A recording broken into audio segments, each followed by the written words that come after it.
A hearing is currently underway in a superior court in Quebec, Canada, to hear Air India's plea on the seizure of its assets ordered earlier by a local court. The urgent hearing comes after a Canadian court authorized the seizure of assets belonging to the Airport Authority of India and Air India held with the International Air Transport Association in the Quebec province in District of Montreal.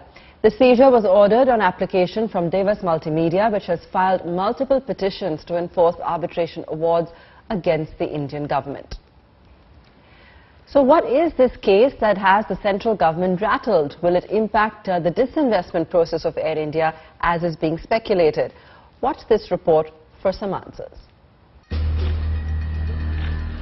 The saga harks back to 2011 when the UPA government cancelled a contract between Devas Multimedia and Indian Space Research Organization's commercial arm, Antrix Corporation, following allegations of irregularities in a leaked draft audit report of the Controller and Auditor General.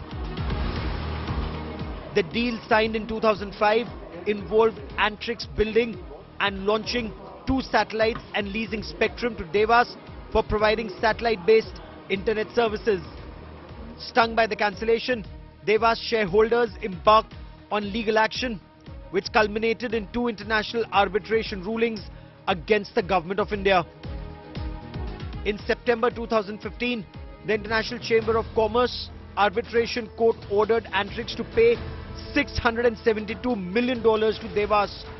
This was followed by another ruling in favor of Devas last October, which saw a $111 million plus interest award by the Permanent Court of Arbitration under the Indo-Mauritius Bilateral Investment Treaty. Meanwhile, litigation within India has seen the National Company Law Tribunal issue an order for liquidation of Devas Multimedia. In May last year, the NCLT ordered the liquidation on the basis of a petition by Antrix Corporation.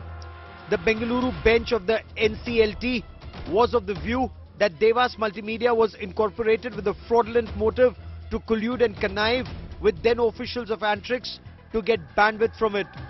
The CBI and the Enforcement Directorate have also filed charge sheets into the alleged irregularities in the deal. An appeal is currently pending at the Supreme Court.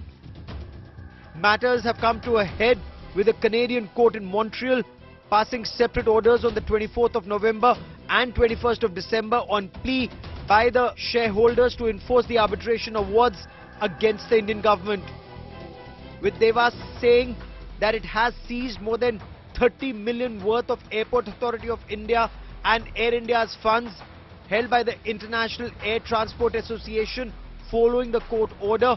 The battle is now set to escalate even further, as the company has warned that this action is only the beginning.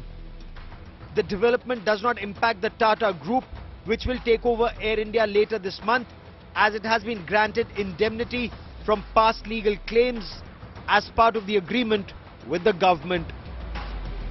Bureau Report, Business Today TV.